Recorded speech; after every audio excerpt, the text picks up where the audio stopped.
Hello and welcome, or welcome back to the Sales Enablement Festival. I hope you're enjoying the event so far because we've got even more great content heading your way.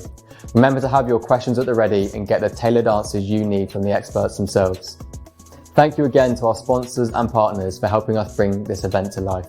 Don't forget, if you're enjoying the content from the festival, be sure to check out the SEC membership plans. You can find more information about this over on the Sales Enablement Collective website. Sit back and enjoy the next talk.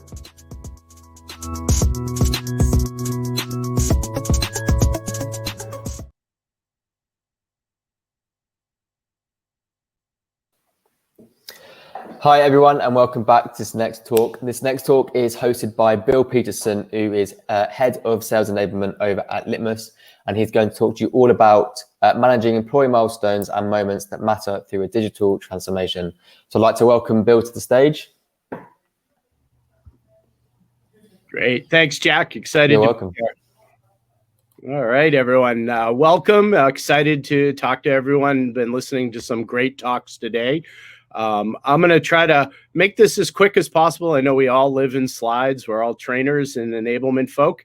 And get to the fun part, the chat, hearing from everyone, talking back and forth, sharing about digital transformation.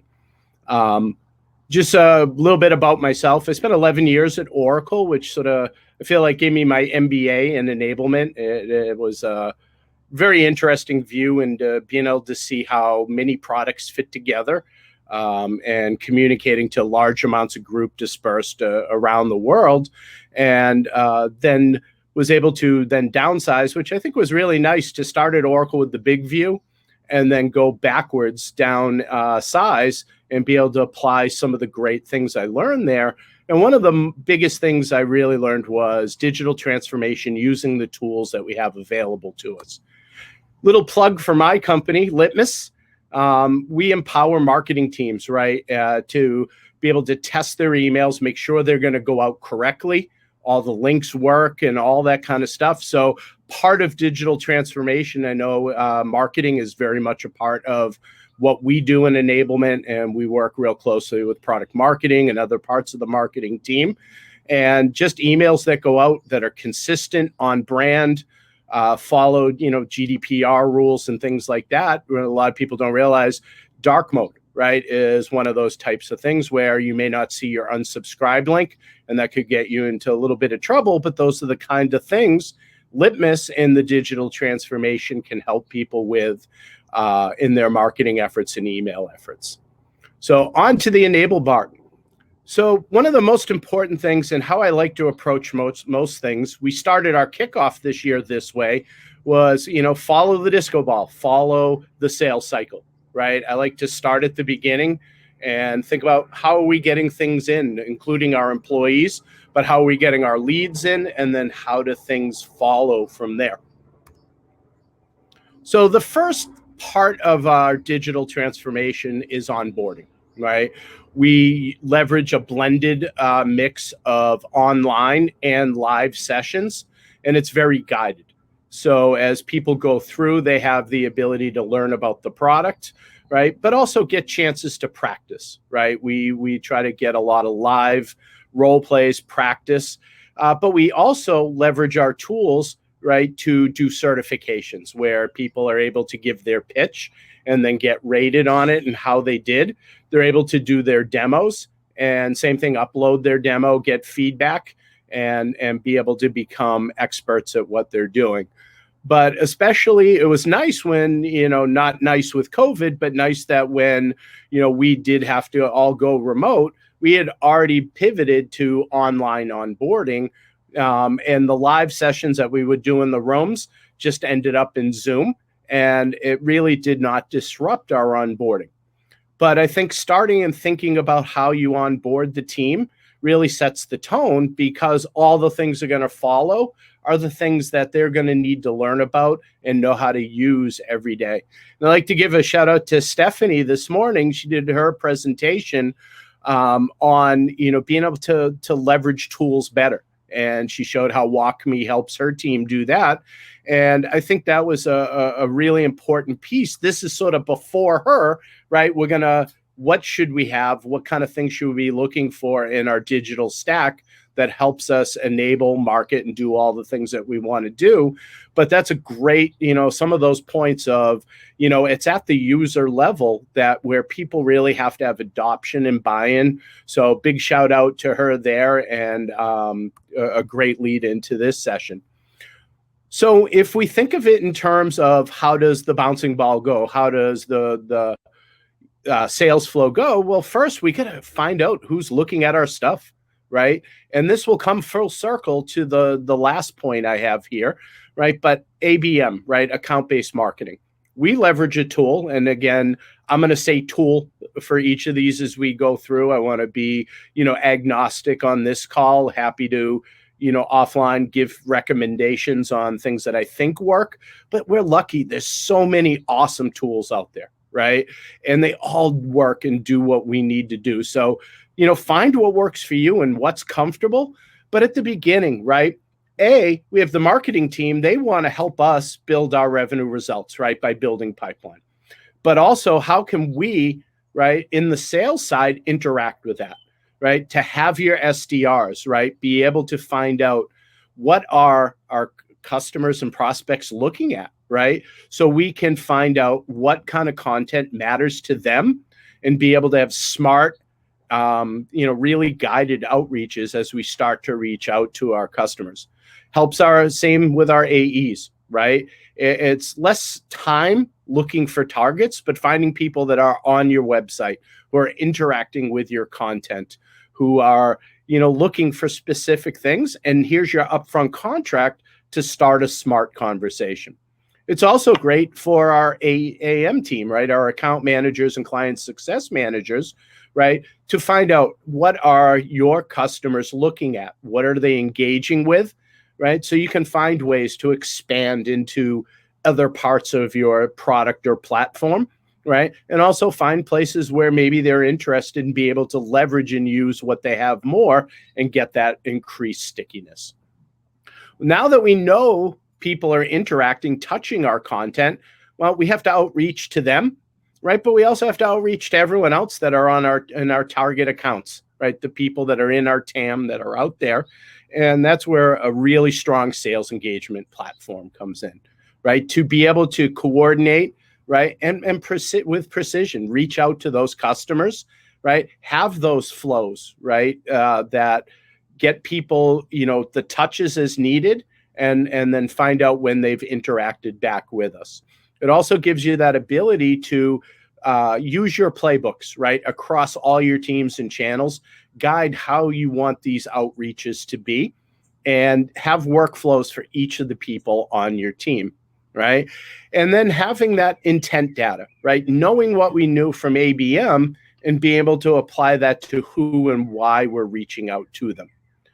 And then on the other side, we're able to measure those and find out what's working, right? To know which sequences people are responding to. So we can leverage those, reuse those again across other ways, find the language, the content that's really working, and be able to use that over and over again for more success.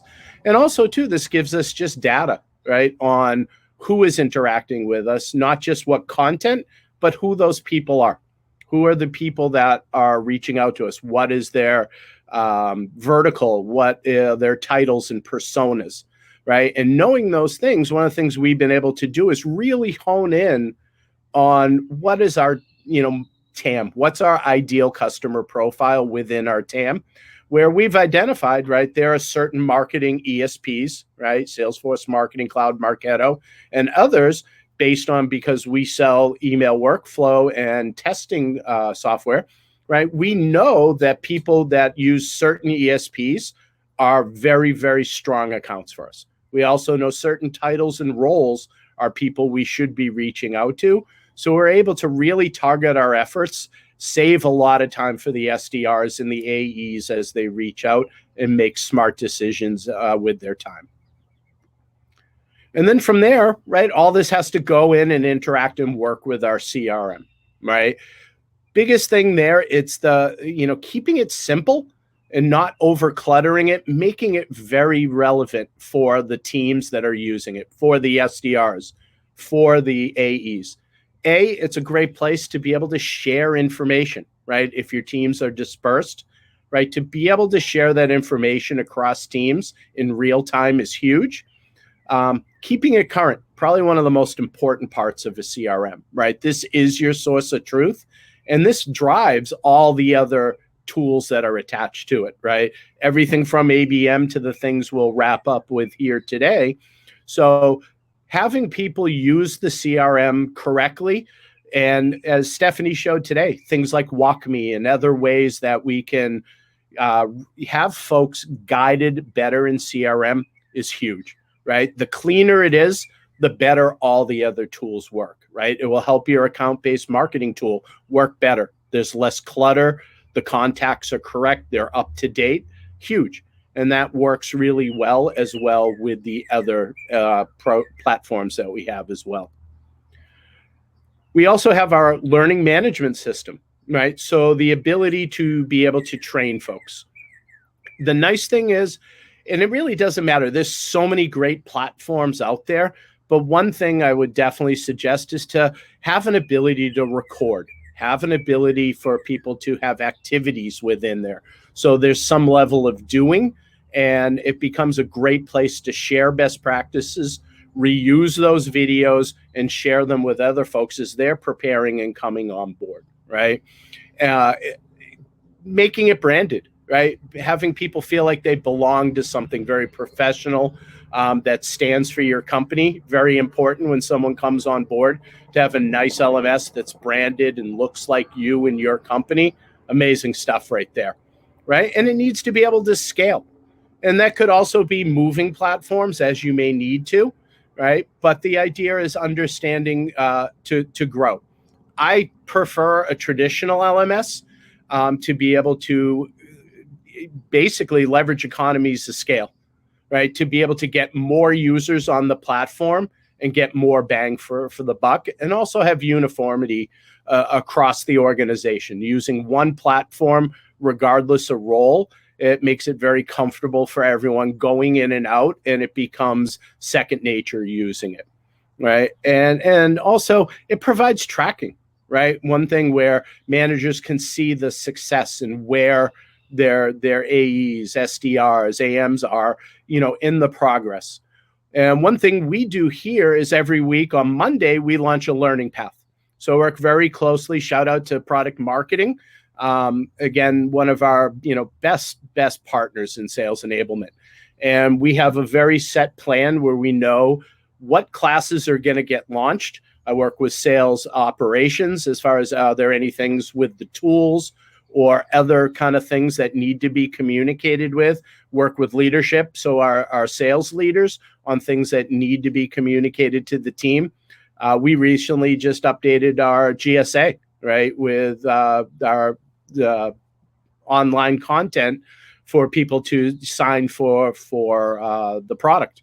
And I work very closely with our corporate council to get together a program, and that will be part of the learning path.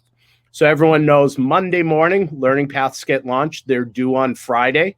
And it just gives that ability to have just-in-time learning. You can change them according to what's going on in the business and get the right stuff to everyone. It also gives that ability to know they went through it. And then we leverage our SMEs to go to the team meetings and handle Q&A, where the folks are coming in with a knowledge of the content, and then be able to ask really smart questions, which makes a better use of our SMEs' time. One thing too, tasks, quizzes, certifications, all things to want to include in there just to get more interactivity, right? It's not just banging through videos, but even simple things like set 3 meetings with folks so you're comfortable logging in and using Zoom or whatever tool you use for communicating. Send someone a Slack. Little things like that where we lead them through all the different things that we use here and keep it very trackable. We also use a revenue and intelligence tool. And this kind of speaks to what Eli was talking about, right? With being able to replicate good deals, understanding what works and all those things, having a real good tool to be able to do that, because now I can capture all my calls, all the meetings and emails, and see them in one place. right? Not only do we understand what's being said on the calls and hear the really cool things, but you can see your deals in action. You can see all the individual things that are happening in the deal, right? How many emails did it take to get in the door? How many calls did it take at the beginning to get to the demo or to get to a trial, right? How many more calls did it take to get through a mutual action plan and to close, right? What was said in those things, and be able to share and replicate those, and those feed right into our sales engagement platform and inform a lot of the things that we do put into our sequences that we're sending out. It also gives us really good insights what to coach on, right? We have a methodology that we use, and that'll be the last one I'll wrap up here today, but we're able to give real-time feedback right online within the tool on, are you using the pieces of the methodology correctly? Also, it's a great place to give kudos, right? To really stroke those really good habits that people are doing. And it increases the win rates, right? Where people are able to see, you got a rep who's doing really well. Well, those are great calls to listen to, great for ramp time, right? While people are going, maybe there isn't enough calls going on where, you're not able to get on some drive time with folks. You got plenty of stuff in Gong to be able to listen to. Content management. And this sort of is the last piece because a lot of our ABM stuff is here in content management, right? Those are the things that we're sharing with our customers, and we're able to track and see and know what they're touching. But also, too, it's a place to share all our inside stuff, right? All our documents, all our decks, and things like that. A couple things here that are really important. I've definitely stepped in it when it comes to content management, right? It's very easy to have a lot of stuff, a lot of information, a lot of content hanging around, right? Version control, huge. One thing when you're looking at content management, ensure you have a really strong version control, because it's very easy to end up with a big mess, and I've definitely done that in the past. Not fun to dig out of. Modern user interface, right? We want to match today. How do people like to get to things, right? We think in terms of Netflix, right? And to be able to have suggestions and things like that, where based on what you're looking for, you're not only going to get what you're looking for, but here's some other things that might be interested to you. Gets people poking through there and finding a lot of the good stuff. And then tag everything. Tag it as many ways as you can so people can find it, but definitely tag it, right? Because how I like to tag is what I call verb or noun. I think of it as a verb. I'm trying to do something, or I'm helping someone who's trying to do something, right? Or noun. I am a particular person. I'm a sales rep. I'm a marketer. I'm one of the personas that are out there that I'm looking for. It could be a vertical I'm looking for. But as you tag, think in terms of verb and noun. And really, that kind of closes that loop on what I see as the real basics of what's important in a digital transformation, the things that connect and follow us through the cycle. And then to hit it home at the end, a methodology, right? I really believe strongly that we need a methodology in sales. It gives us a common language, right? It also helps us share stories, right? It helps us build good ROI calculators or ways to share ROI. We also have a really strong business proposal doc, which is a live doc where you can create proposals and share those with your customers. And we also have a playbook that supports all the pieces that we do in across the sales platform. So those are the main things. And really what I wanted to do more than anything, I'm excited to be here with all of you, is Jack, I'd love to get to the chat and get as many questions and discussions going about the different things, we use and what people are using out there, and questions they may have. Yeah, absolutely. Thanks so much for that, Bill. That was a fantastic presentation. So if anyone does have any questions for Bill, please do drop them into the chat, and he'll be more than happy to answer them for you. So I'd love to kick things off, Bill, if that's okay. So I've asked this question to quite a few of our speakers, and I'd love to get your input as well. Mm-hmm. Is that what tips do you have for someone who is new to a sales enablement role? Listen to the reps, right? They're the ground floor. And then listen to the managers. Those are the two places and the people you have to listen to the most. But the reps live it every day. You know, as far as the tools go, they're going to tell you what works, what doesn't, what gets them frustrated. Really, really, really important there. But it's about the reps and finding out what matters to them, and the rest takes care of itself from there. Yeah, good advice. Good advice. So Sarah's just jumped in with a question who said, hey, Bill, what was your first win that made you confident that you, and what you were doing was having a good impact? Sure. Here at Litmus, it's definitely the success. You know, we are growing at a phenomenal rate. But I'll say the first one way back at Oracle, I was running new hire class for the sales team and all the different live trainings. And when I got asked by Larry Ellison to speak at Sales Kickoff in Las Vegas in front of 17,000 people, that was the thumbs up to me that said, you're doing a good job. So I was very proud of that. Great question, Sarah. Yeah, nice answer. Nice answer. I do actually have one more for you. Sure. So I guess as a leader, how have you managed team motivation over the pandemic so that it's kind of allowed you to continue to grow?